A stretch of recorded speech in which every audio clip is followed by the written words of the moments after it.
যেমন ছিলেন দালাল বন্ধু এবং বামপন্থী গণতন্ত্র প্রিয় মানুষজনরা, যাদবপুর পুলিশ স্টেশনের পুলিশদেরকে বলছি, ভয় পাবেন না। এখনই আপনাদের চেয়ার কেড়ে নিতে বা ভেঙে দিতে আসিনি। হাঁটু না কাঁপলে, যদি বুকের পাটা থাকে, তাহলে ব্রাত্য বসুকে অ্যারেস্ট করে দেখান। এখনো এই রাজ্যে ঘুরে বেড়াচ্ছে একটা ছাত্রের উপরে গাড়ি চালিয়ে। আপনাদের চোখে কি নেবা হয়েছে নাকি জানি হয়েছে? দেখতে পান না? আরে কার মাথায় হেলমেট নেই, চোখ তখন ছানা বড় হয়ে যায় পকেটে গান্ধীজি আছে কিনা দেখার জন্য। আর বড় বড় চোখ নিয়ে দেখতে পেলেন না একটা বাচ্চা ছেলের উপরে রাজ্যের শিক্ষামন্ত্রী গাড়ি চালিয়ে দিল। আবার একটা তৃণমূল নেতা বলছে কালকে 1 মিনিটে নাকি যাদবপুর দখল করে নিবে, বলেছে না?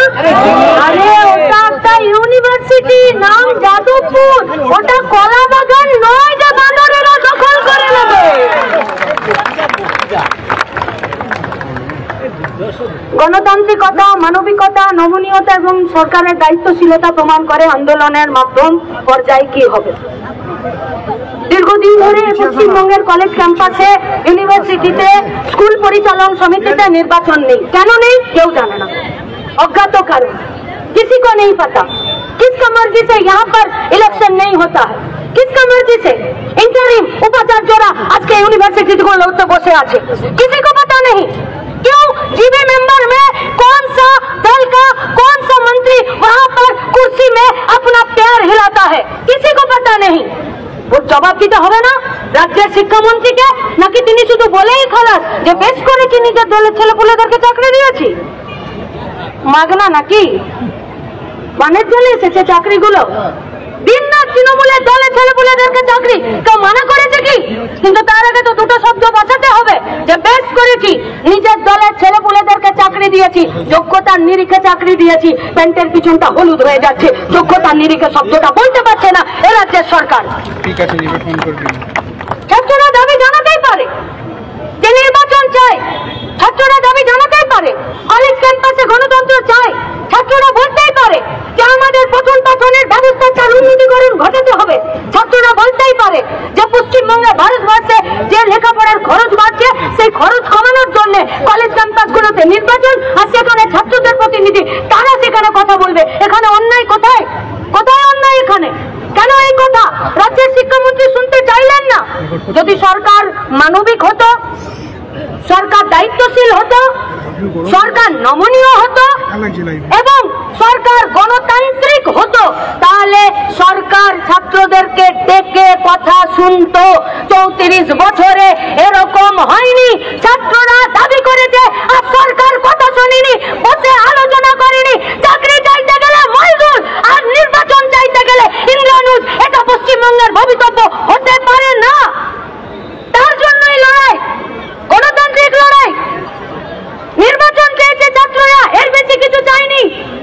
আপনারা দেশের শিক্ষায় দায়ী সরকার চালাচ্ছেন, কোন বিরোধী মতকে আপনারা মান্যতা দিতে জানেন না, কোন বিরোধী মতকে আপনারা শুনতে চান না। ছাত্ররা যদি সেদিনকে অন ক্যামেরাটা আপনার কাছে 1-2 প্রশ্ন করতো, আমরা কথা দিচ্ছি ব্রাত্য বসু নাটকের ডায়লগ ভুলে যেত, তাই বলাতে চেষ্টা করেছে। তাই সামনের ফ্রন্ট সিটে বসে রইলেন আপনি। আপনার লজ্জা করে না? আপনি পারতেন না ড্রাইভারকে বলতে যে গাড়িটা থামাও, বাচ্চাগুলো গাড়ির সামনে আছে, আমি নামি, ওরা কি বলছে শুনি, আমি ওদেরকে একটু কানে হাত রেখে বলি যে তোরা দাঁড়া, বস, চল অফিসে গিয়ে কথা বলি। এই গাছ নেই, নেই গাছ। কেন নেই জানেন তো?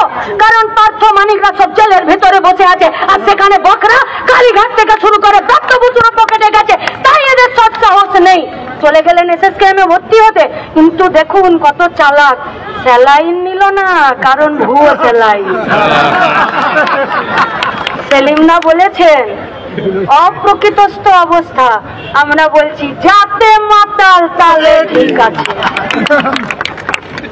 কিন্তু আমরা বলতে চাইছি পশ্চিমবঙ্গে গণতন্ত্রকে রক্ষা করতে, কলেজ ক্যাম্পাসে গণতন্ত্রকে রক্ষা করতে ছাত্র যুব মেহনতি মানুষের দাবিকে সামনে রেখে লড়াই করতে পুলিশকে নিরপেক্ষ ভূমিকা পালন করতে হবে। পুলিশ সেই নিরপেক্ষ ভূমিকা পালন করছে না। তাই আজকে আমরা জমায়েত হয়ে তাই পুলিশকে শুধু তাদের ডিউটি স্মরণ করাতে এসেছি। মানুষের প্রয়োজনে পুলিশ মানুষের প্রয়োজন নিরপেক্ষভাবে মেটাতে না পারলে আগামী দিনে থানা থাকবে কিনা রাজ্যের মানুষ ঠিক করবে। যারা এসেছেন তাদের কাছে আমাদের আবেদন, যারা আমাদের সামনে মিডিয়া হাউসের কর্মীরা শ্রমিকরা দাঁড়িয়ে আছেন তাদের কাছে আমাদের আবেদন, আগামীকাল ছাত্ররা ইউনিভার্সিটিতে সমস্ত জায়গাতে ধর্মঘটের ডাক দিয়েছে। যারা গণতন্ত্র প্রিয় তারা ছাত্রদের পাশে থাকবেন, আর যারা গণতন্ত্রের বিরুদ্ধে তারা ঘরে ঢুকে থাকবেন। কারণ কাল গোটা পশ্চিমবঙ্গের মাটিতে গণতন্ত্র প্রিয় মানুষেরা থাকবে। আর আমাদের ভাই বোন ছাত্রছাত্রীদের কাছে আমাদের আবেদন, লড়ে যাও বাঘের বাচ্চার মতো, কোন হনকে ভয় পাওয়ার দরকার নেই। লখিমপুর ঘেরি যাদবপুর হতে দেব না, লড়াই চলবে। সেই লড়াইয়ে সবাইকে সামিল হওয়ার আহ্বান জানিয়ে আমার কথা শেষ করছি। ইনকালাব জিন্দাবাদ।